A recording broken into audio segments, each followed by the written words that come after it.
Hello friends, welcome back to study with Gyan Prakash.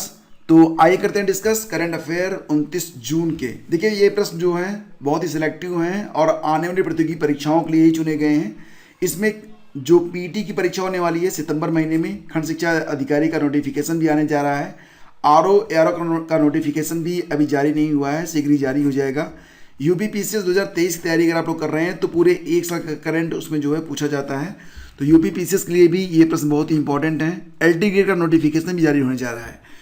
तो इन सभी प्रतियोगी परीक्षाओं के लिए ये प्रश्न बहुत ही इंपॉर्टेंट है। अगर आप लेखपाल भर्ती, पूर्ति निरीक्षक आदि परीक्षाओं की तैयारी कर रहे हैं तो भी इनमें से कई सारे पॉइंट्स हैं जो कि इंपॉर्टेंट हैं, एग्जाम में पूछे जा सकते हैं। तो देखिए पहला क्वेश्चन क्या है, किस राज्य में पहली बार दुर्लभ मांसाहारी पौधे की एक प्रजाति पाई गई है? तो पहली बार दुर्लभ मांसाहारी पौधे की जो प्रजाति है वो पाई गई है उत्तराखंड में। ये पौधा है, इसको ध्यान से देखिएगा। और ये पौधा जो है ये बेसिकली उत्तराखंड का जो एक चमोली जिला है, चमोली जिला, उसमें एक मंडल घाटी है, मंडल घाटी। तो वहीं पर इसको देखा गया है, इसकी खोज की गई है। किसने खोजा है? उत्तराखंड वन विभाग के द्वारा इस पौधे की खोज की गई है। तो देखिए यह ब्लैडर वार्ट्स जीनस से संबंधित है और जो छोटे छोटे कीड़े मकोड़े होते हैं प्रोटोजोआ संघ के, साथ ही साथ मच्छरों के लार्वा होते हैं, टेडपोल होते हैं, उनको यह हजम कर जाता है, खा जाता है। और इस खोज को प्रकाशित किया गया था जर्नल ऑफ जापानी बॉटनी में। तो ये पॉइंट भी आपको याद रखना है क्योंकि ये भी बड़ा ही इंपॉर्टेंट है। चलिए आगे बढ़ते हैं, अगला क्वेश्चन देखते हैं। India's booming gig and platform economy title की रिपोर्ट किसने प्रकाशित की है? तो जो रिपोर्ट आई है उसका टाइटल क्या है? India's booming gig and platform economy. ये जो रिपोर्ट है इसको जारी किया गया है नीति आयोग के द्वारा, यानी कि इस क्वेश्चन का ऑप्शन बी आपका बिल्कुल करेक्ट है। तो यह रिपोर्ट भारत में गिग इकोनॉमी पर व्यापक दृष्टिकोण और सिफारिशों को प्रस्तुत करता है। अब प्रश्न आपके मन में आ रहा होगा कि गिग इकोनॉमी क्या है? तो यह एक मुक्त बाजार प्रणाली है, ठीक है, फ्री मार्केट सिस्टम है, जिसमें short term employment, contractual jobs और इंडिपेंडेंट कॉन्ट्रैक्टर शामिल होते हैं। और रिपोर्ट के मुताबिक 2020-21 में 77 लाख श्रमिक जो थे वो गिग नामक इकोनॉमी से जुड़े हुए थे। तो ये याद रखना आप कि गिग इकोनॉमी जो है ये संबंधित है किससे? नीति आयोग से। और जो रिपोर्ट आई है वो है India's booming gig and platform economy. फिर देखिए अगला क्वेश्चन क्या है, सूक्ष्म लघु और मध्यम उद्यम दिवस कब मनाया गया है? इसको एमएसएमईज डे भी कहते हैं। तो इंटरनेशनल डे फॉर एमएसएमईज ये भी हाल ही में मनाया गया था 27 जून को, यानी कि इस क्वेश्चन का ऑप्शन डी करेक्ट है।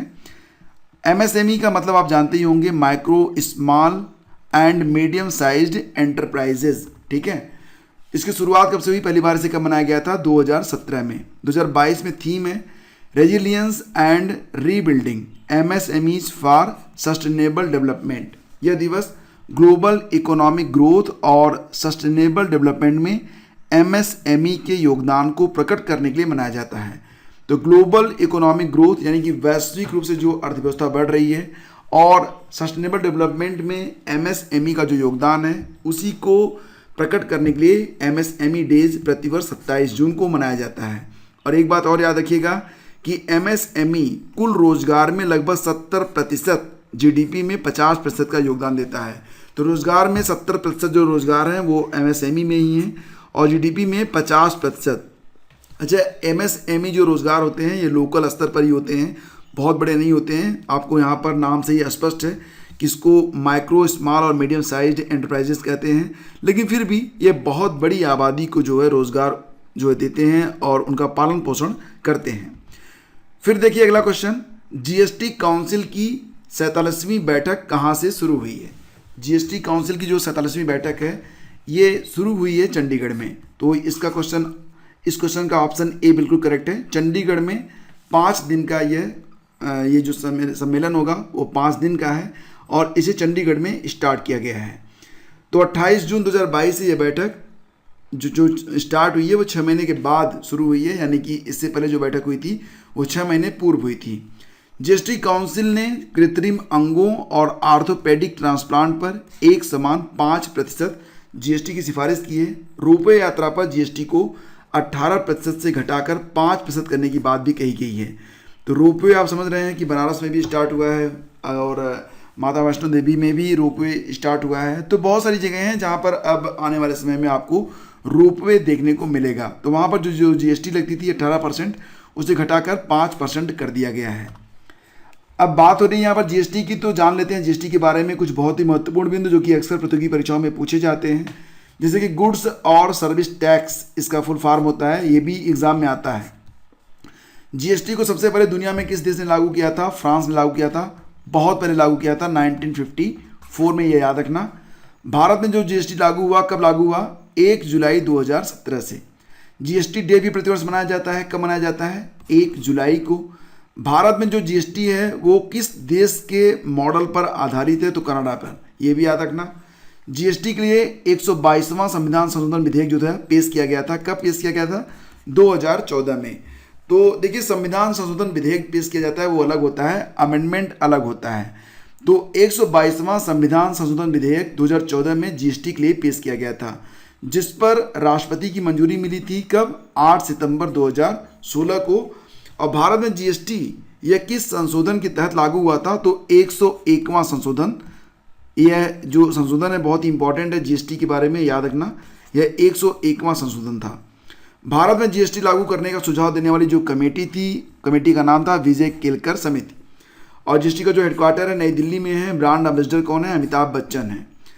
भारत में जीएसटी लागू करने वाला जो पहला राज्य था वो था असम। 12 अगस्त 2016 में असम ने सबसे पहले अपने यहाँ जीएसटी लागू कर दी थी।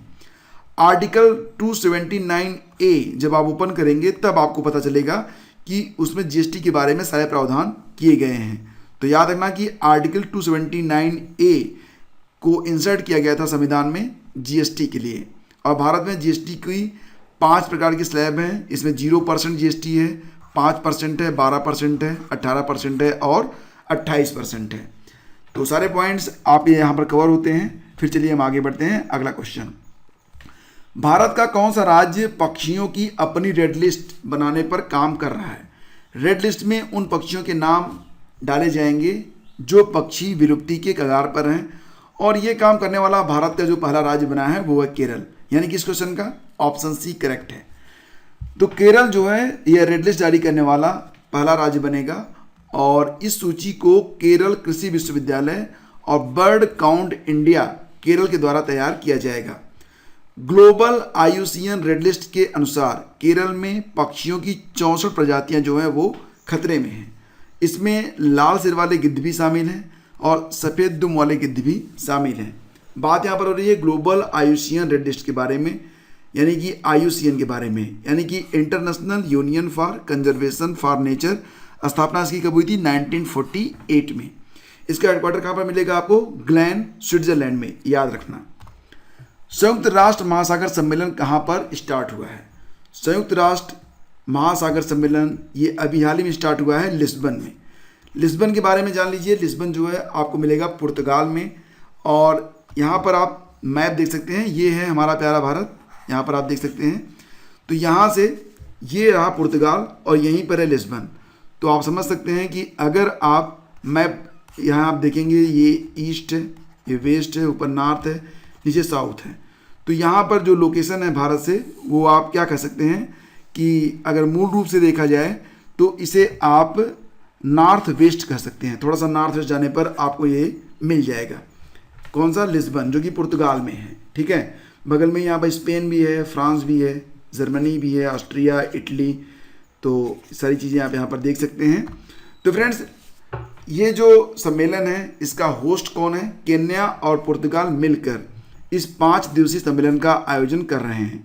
विश्व महासागर दिवस यूनाइटेड नेशन के द्वारा घोषित किया गया था, प्रतिवर्ष 8 जून को मनाया जाता है।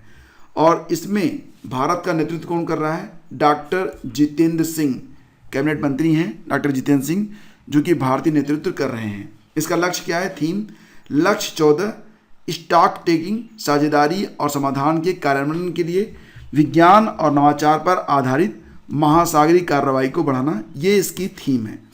तो उम्मीद करता हूँ ये प्रश्न अब आपको समझ में आ गया होगा अच्छे से। अब हम चलिए चलते हैं छठे क्वेश्चन पे। अगला क्वेश्चन है, अंतर्राष्ट्रीय भारोत्तोलन महासंघ IWF के नए अध्यक्ष कौन बने हैं? इंटरनेशनल वेटलिफ्टिंग फेडरेशन के नए अध्यक्ष बन गए हैं मोहम्मद हसन जलूद बन गए हैं IWF के नए अध्यक्ष। तो इन्होंने किसका स्थान लिया है? उर्सुला पाप एंड्रेया का। और देखिए IWF के बारे में बात हो रही है तो इंटरनेशनल वेटलिफ्टिंग फेडरेशन की स्थापना होती है 1905 में। हेडक्वार्टर मिलेगा आपको हंगरी के बुडापेस्ट में। कुछ इंपॉर्टेंट रिवीजन है उसको भी देख लीजिए आप लोग फटाफट। लिसा स्टालेकर अभी हाल ही में पहली महिला अध्यक्ष बनी है federation of international cricketers association की। सतीश पाई का नाम भी आपको याद होगा, अंतर्राष्ट्रीय एल्यूमिनियम संस्थान के नए अध्यक्ष बने हैं। लवलीना बोरगोहेन का नाम आपको जरूर याद रहना चाहिए, अंतर्राष्ट्रीय बॉक्सिंग एसोसिएशन की एथलीट समिति की नई अध्यक्ष बनी है। और टोक्यो ओलंपिक जो हुआ था 2020 वाला उसमें लवलीना बोरगोहेन ने ब्रोंज जीता था, ये भी आपको याद होगा। गिलबर्ट एफ होंगबो ये ILO के नए महानिदेशक बने हैं। और KN राघवन अंतर्राष्ट्रीय रबड़ अध्ययन समूह के नए अध्यक्ष बन गए हैं। पहले कैंपेगौड़ा अंतर्राष्ट्रीय पुरस्कार 2022 से किसे सम्मानित किया गया है? कैंपेगौड़ा अंतर्राष्ट्रीय पुरस्कार 2022 देखिए इसे पहली बार दिया जा रहा है। कैंपेगौड़ा कौन थे? बेंगलुरु शहर के वास्तुकार थे कैंपेगौड़ा। तो उन्हीं के सम्मान में कर्नाटक सरकार ने ये पुरस्कार स्टार्ट किया है और इसे पहली बार दिया जा रहा है पूर्व बैडमिंटन खिलाड़ी प्रकाश पादुकोण को, कर्नाटक के पूर्व मुख्यमंत्री SM कृष्णा को, इन्फोसिस के संपादक NR नारायण मूर्ति को, यानी कि इस क्वेश्चन का ऑप्शन डी करेक्ट है, उपरोक्त सभी। तो ये तस्वीर आप यहाँ पर देख सकते हैं। कैंपेगौड़ा अंतर्राष्ट्रीय पुरस्कार कर्नाटक में बेंगलुरु शहर के वास्तुकार कैंपेगौड़ा के सम्मान में स्टार्ट किया गया है।